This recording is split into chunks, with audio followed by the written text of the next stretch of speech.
Suspension of SA Doping Control Lab deals financial blow to African anti-doping efforts. The South African sporting community has been dealt a significant blow with the suspension of the continent's only World Anti-Doping Agency, WADA, accredited laboratory. The SA Doping Control Laboratory, SOL, based in Bloemfontein, underwent a suspension effective from March 1st, according to a briefing to the Portfolio Committee on Sports, Arts, and Culture at the National Assembly.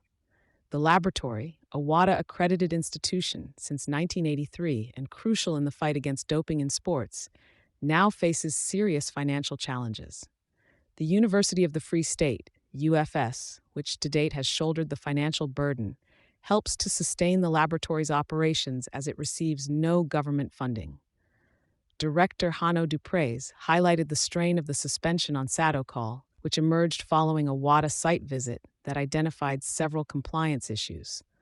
Among the concerns was the absence of a second certifying scientist necessary for conducting critical isotope ratio mass spectrometry analyses, essential for determining the origin of certain steroids. In light of the suspension, South Africa, along with other African nations, has had no choice but to send urine samples for anti-doping analysis to international labs located in Qatar, Madrid, Belgium, and Germany. This process imposes substantial costs on the countries involved, undermining anti-doping efforts on the continent. SADO anticipates the re-accreditation assessment audit by WADA's team, scheduled for the week of January 15 to 17. This audit will critically assess laboratory processes for compliance with international standards.